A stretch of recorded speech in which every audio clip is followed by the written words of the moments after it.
The UK's uplands need urgent reform. reform. Evidence here. Really important we do look at the This has evidence. had a huge amount of abuse, speaking out on these issues. To just kill all the grouse would mean there'd be no grouse next year. And don't move to emotive Driven arguments. grouse shooting produces a very unhealthy landscape. Shooting is part of the environmental They're process. at risk of becoming ecological deserts. Grouse shooting needs to change.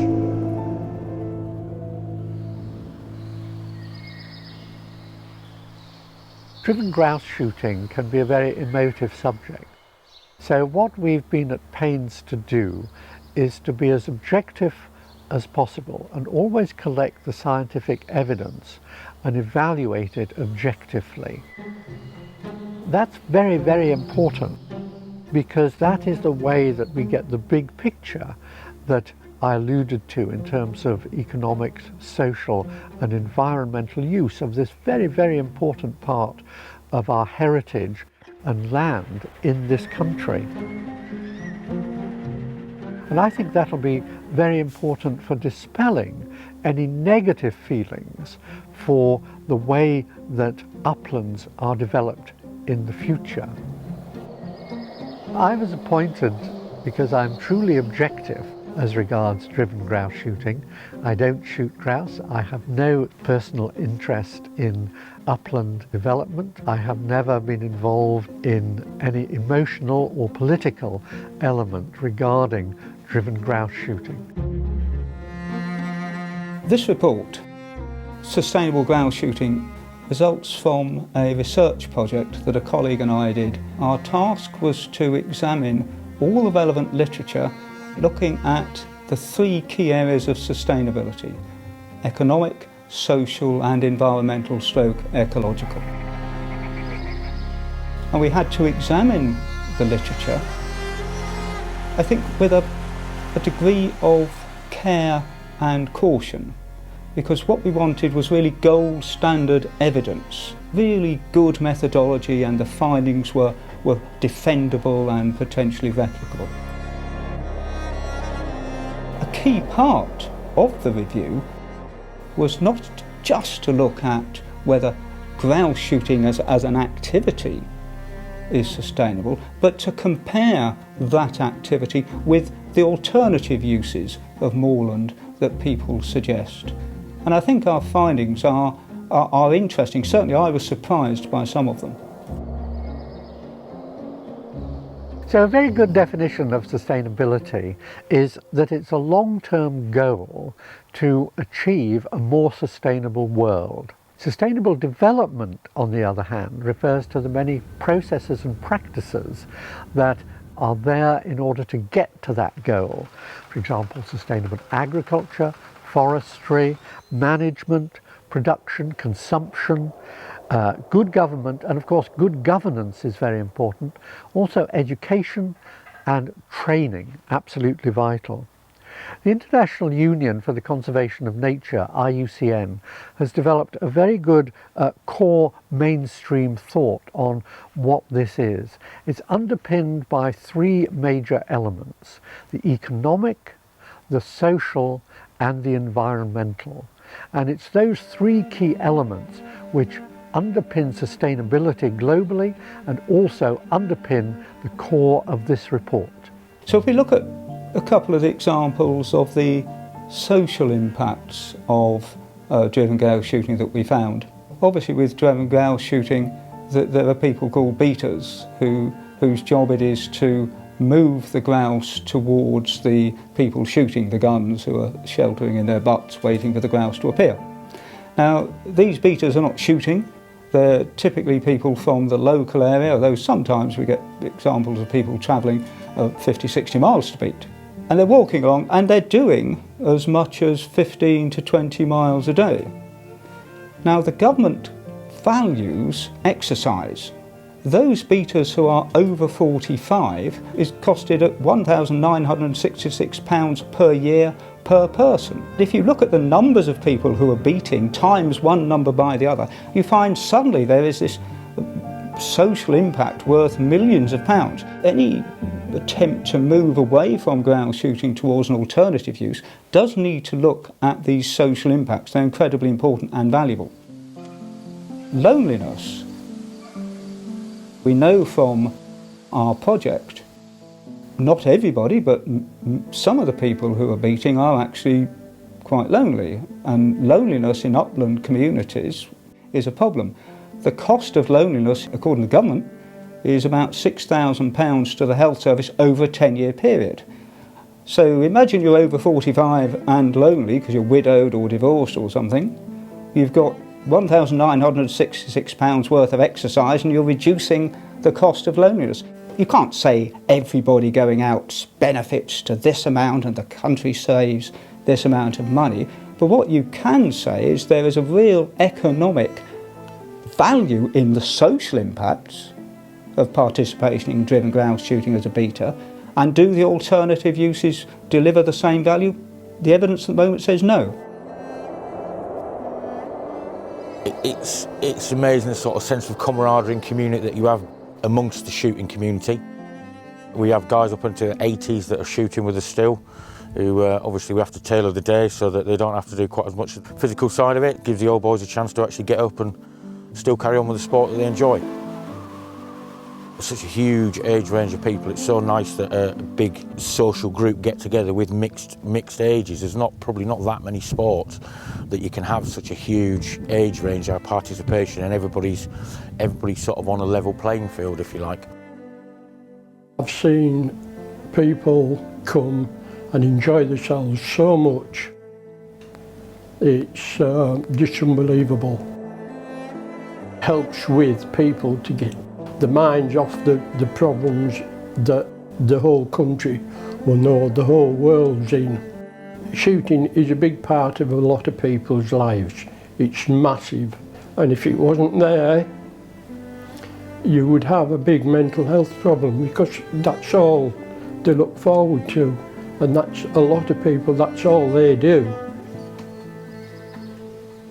If you consider that the majority of people who shoot or beat on the moor are men, and mental health awareness for men at the moment is more prominent than it ever has been, getting out in the fresh air and doing things with nature, with the daylight, with the sunlight, even in the rain, it's got such a sense of belonging, a sense of being needed.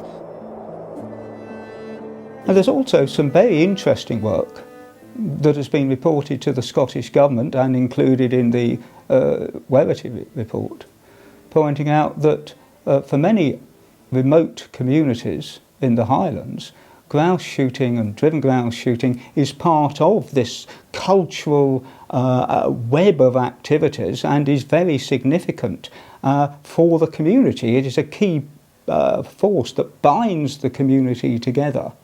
And delivers a range of benefits along the lines I've talked about earlier in terms of reducing loneliness, etc. I'm part of a wider moorland community. I couldn't name what I'd be doing if I wasn't a gamekeeper. Driven grouse shooting gives us work in rural environments that need jobs. I've heard many options for other ways we can use them, or as money coming in through wildlife tourism. But nothing's going to create this amount of jobs, this community, and keep this habitat looking this beautiful.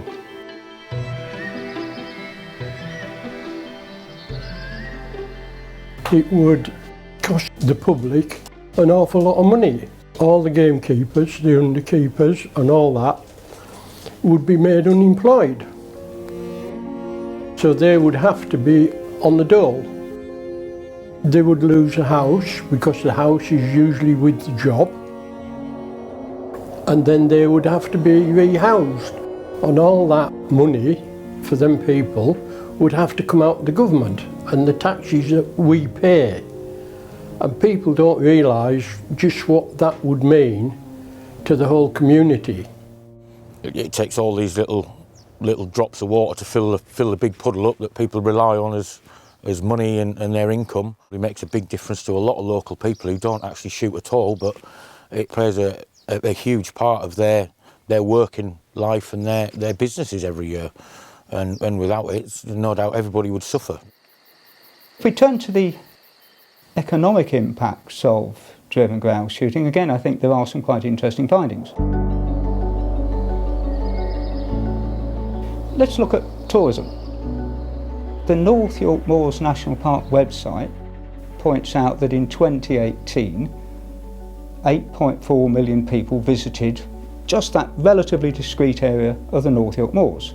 The National Park valued the expenditure at about £730 million and estimated that it resulted in 11,300 people being employed. Now, these are very significant numbers for what is actually quite a small area. The National Park do surveys on why people visit the North York Moors and what they think of it. 95% of them came back and said, well, we love the environment, we like the rolling purple moorland, we think it's a really nice place. And then you dig deeper, and 80 to 85%, it's not an exact figure, but it's somewhere between 80 and 85% of the North York Moors has driven grouse shooting taken place over it. That's astonishing. The North York Moors doesn't look like it is because of accident. It looks like it is because of driven grouse shooting.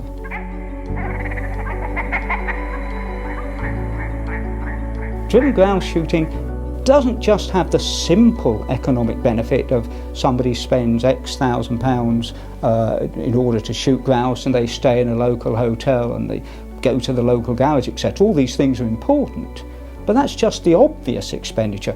The impact on the economic impact of grouse shooting, you've got to look at tourism, and in some areas, I think particularly the North York Moors, it's incredibly important. My name is Charles Cody. I've got the Charles Bathurst Inn, known locally as the CB Inn. I've had that for 25 years. And also the Punch Bowl in Low Row. They're both accommodation and food-led businesses. What drives the business in this area is accommodation, of which shooting is an important part. But more importantly, the estates in the area provide an essential maintenance and care for the environment, the dales, the quality of the moorland, pathways and so on, and without them this area would be scrubland. There'd be no nesting birds, no curlews, no grouse. That is a significant element of our guests' interest in coming up to this area. Good morning, my name's Simon Fenwick. Welcome to Gilsons of Yorkshire, and this is our gun room.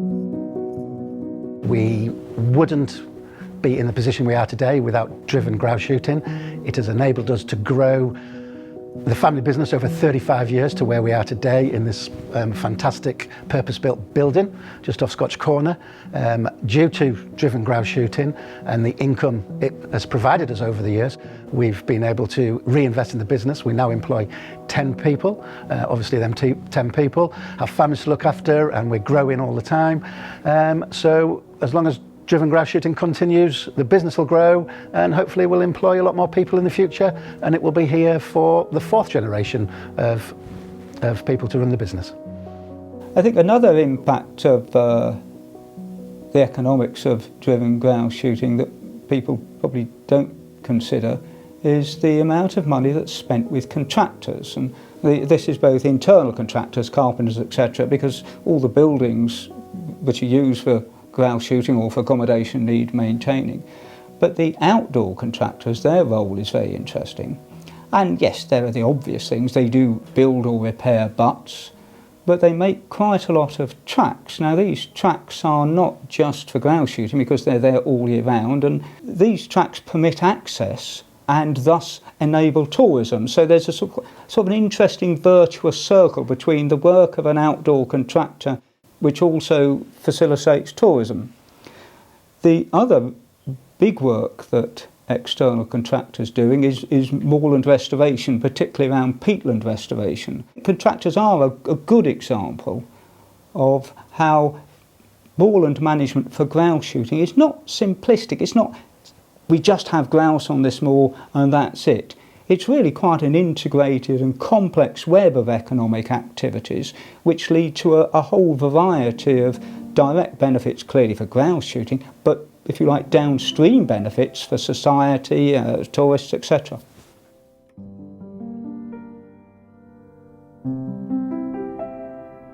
Without driven shooting, I don't know what I'd do. It plays a big part in my life. It brings a lot of income in alongside my business. Everyone else in the area and the community would suffer hugely without the driven shooting. We rely on it a lot. Restaurants, petrol stations, your bakeries, your hotels, your B&Bs, like they house so many of the chaps that come in and shoot. Those guys spend a lot of money around here, not just on shooting, but like, you know, in the pubs, the restaurants, pay our wages, like we'd be lost without it. When we looked at the evidence for the economic and environmental sustainability of driven grouse shooting, I think we were struck by the fact that there is in fact there's a global context in which we need to look at British moorlands and indeed the grouse. Our moorlands are internationally extremely rare. We have most of the upland heather moorland in the world. It is a pretty unique environment. And of course the red grouse is one of the only 7 endemic species of bird that we have in the UK. And they're not found anywhere else. They're a relative of the willow grouse found in Scandinavia and other parts of the world, but the red grouse itself is pretty unique.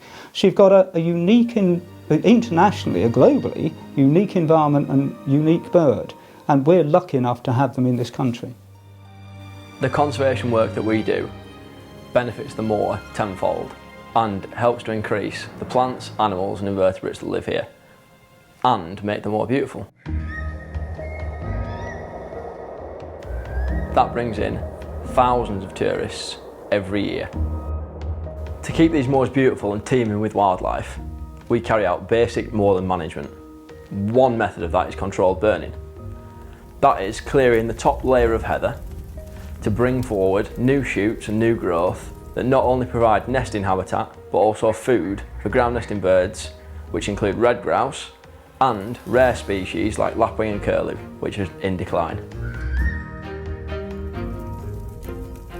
When we looked at the evidence on the ecological and environmental impacts of driven grouse shooting, again compared with alternative uses of moorland, we were forced to look at what's called natural capital and ecosystem services. And what this essentially means is air quality, water quality and reduction of emissions of globally warming gases, carbon and methane.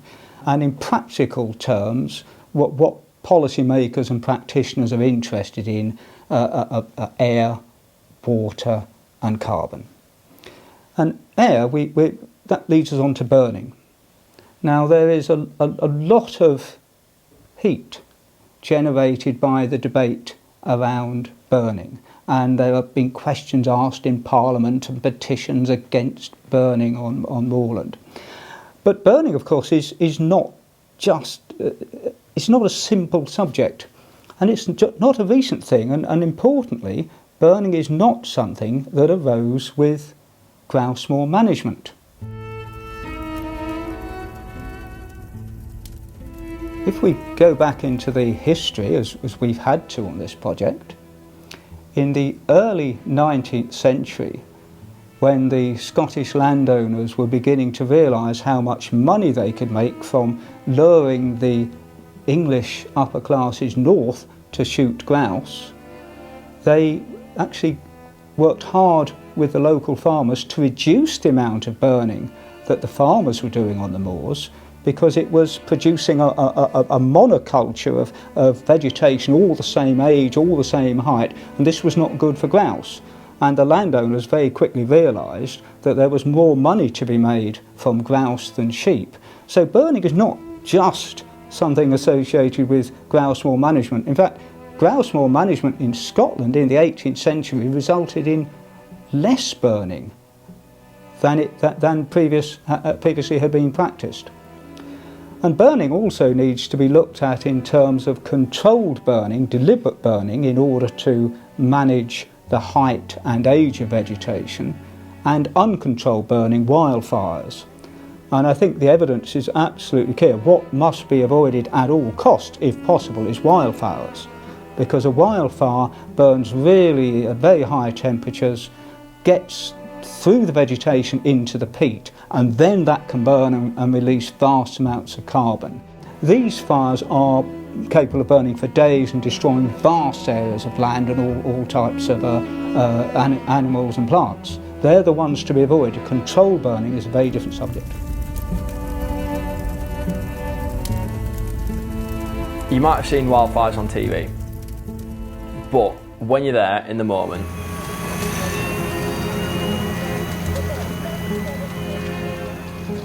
it's times like that where the community band together. Farmers, landowners, gamekeepers from neighbouring estates, we've all got firefighting equipment that's paid for by driven grouse shooting. Our time and our effort is paid for by driven grouse shooting. It can be an absolute disaster, not only for the wildlife that lives there, but for the carbon. You can see on unmanaged moors where grouse shooting does not take place, and there's no money to pay for land managers like me that can go out in the middle of the night and put a wildfire out and use our extensive knowledge and equipment that we use for controlled burning. There's nothing left. What the literature shows is that if you want maximum biodiversity on an area of moorland, you need a mosaic landscape. And by mosaic landscape, I mean different heights, types and ages of vegetation. And it's that mosaic that provides the best environment for mammals, invertebrate, birds, etc. If you manage the land all in the same way, and planted all with trees, etc., or you let it all go wild, obviously if you let it go wild you increase the risk of wildfire enormously, but if you move away from that mosaic, you move away from biodiversity. Biodiversity is important to this country, we value it, the government values it, policymakers, practitioners value it. If we want biodiversity, the literature strongly indicates that you need this mosaic.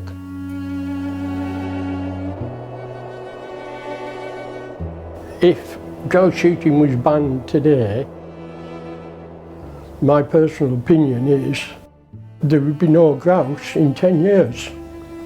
And the moors would just be a wasteland. There'd be no wildlife up there,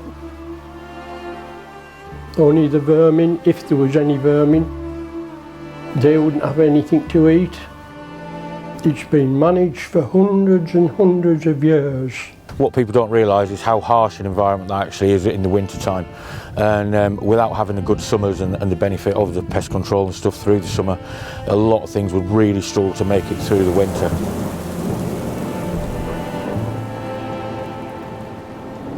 We had the beast in the east 3 years ago that was would have decimated a lot of things up there. A lot of stuff wouldn't recover if it wasn't for the fact that they had a good environment to go back to that had a lower natural level of predators and predation, and it just lets everything have a good chance. So not only did the grouse get the help, but also all the other birds and small mammals and stuff get the help as well from that and the benefit from it. As we know, we're in this global environment where climate is changing. We are getting warmer as a planet. Carbon sequestration, carbon emissions and methane, I don't think enough attention is given to methane. These are increasingly important. So it was important that we looked at the literature around carbon emissions and sequestration from moorland currently used for some form of grouse shooting, and compare it with the literature for other potential uses of moorland. And I think the first thing to say is the literature is not complete. There is no league table that conveniently says, well, grouse shooting produces a landscape with this amount of carbon emission and sequestration, whereas forestry produces that.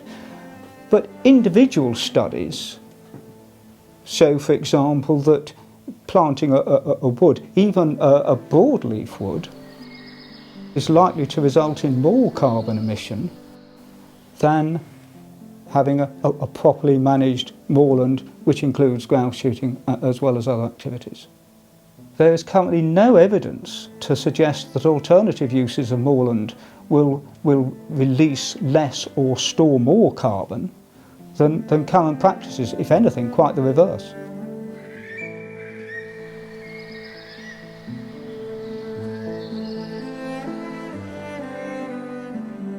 I think if I had to sum up our 243-page report, driven grouse shooting doesn't take place in isolation. It is part of a complex web of integrated activities, and it is these integrated activities that result in economic, social and environmental impacts.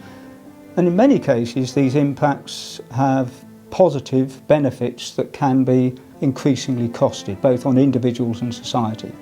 When we look at the literature and consider the evidence for alternative uses of moorland, and the literature is always imperfect, scientists always want more science, but when you look at the literature, there is currently no evidence that alternative uses of moorland would deliver the same levels of benefit. In fact, my conclusion is that the economic, social and environmental impacts would be more negative than the current uses of the moor. In short, when driven grouse shooting is done properly as part of this integrated web, we believe it is sustainable. So we've collected an enormous amount of evidence in this report. In fact, over 10% of the pages detail the scientific and other papers which have led to the writing and the evaluation that the report has undergone. We've looked at all sides of an argument in an attempt to be as objective as possible and to remove any emotional and political elements which driven grouse shooting has in the past engendered. We feel that the report will be very important in making sure that negative environmental, economic and social impacts will not be used in this important part of our land and our heritage. Despite, or indeed perhaps because of, our research-led approach, we know that there are many areas where there is just not enough research, where we need more research, and these are highlighted in the report. That means that this report will in fact become a living document. When new evidence comes to light, it will be updated. So we hope that this report will become a key go-to document, not only for people who are interested in driven grouse shooting, not only for policymakers, whether locally or nationally, but for anyone who cares about the sustainable development of our rural communities and of the people that they serve.